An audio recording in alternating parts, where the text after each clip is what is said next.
People, when things get a little bumpy, they get nervous. Heck, I get nervous. And your advice is be calm. If you've got a plan, stay with the plan. But I see inflation and I see other problems. How do I stay calm through all of this?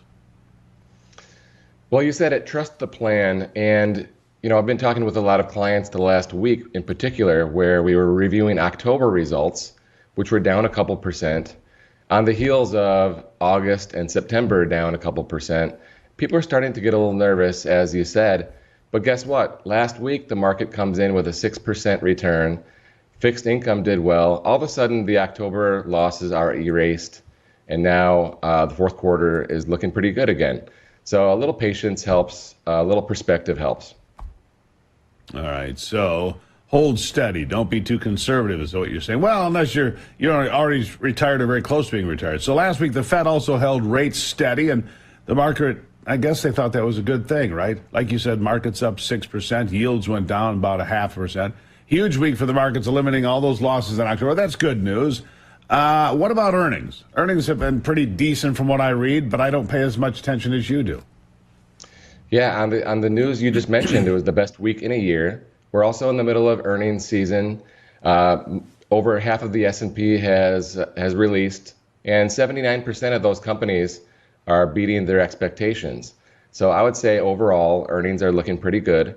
The net earnings are only up about 2% year over year, but it was against a tough comp last year. So overall earnings are looking pretty decent.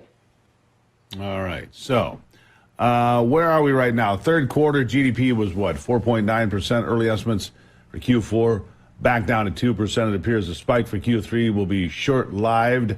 So we see, and we see this a lot. We see little bursts of good stuff, but then people go to the grocery store and people say, well, inflation's down if you don't count food, transportation, housing, and energy. Only the essentials. If you don't include those, inflation's great, Nick. I mean, people are like, what are you talking about? I just saw that report. That's ridiculous, isn't it? Yeah, the one thing I'll add to that, though, is that housing is a huge component of the CPI, and the way that the government calculates it, it's kind of wacky. There's like an 18-month lag, and in real life, we see the inflation pressures for rent really easing, and so that's going to start working its way into the CPI official data. So honestly, I feel like it's headed into the 2% range. We didn't get the oil shock with the war that we were fearful of. Housing is coming down. It's working its way into the data. We all feel that one-time spike from 21 and 22 of inflation, but it is leveling off. Yeah. All right, so here's something you and I talk about a lot, real estate. Real estate. You say clients are doing well buying property in Florida for Airbnbs. Now, I've been reading that Airbnbs are not, well, they're not as full as they have been. Bookings are down. And people are not making as much money as they did for a period of time. But you have a completely different take on it, from what I understand. Well, I think what you said is true, but there's also an opportunity. In fact, last night I was talking with my boy, Jack. By the way, today's Jack's 14th birthday. Happy birthday, Jack. We were talking last boy, night. Jack.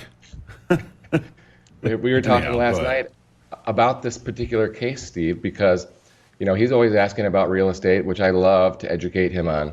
Anyway, client case study here, buying a property in South Florida, Miami area, paying a pretty penny for the property.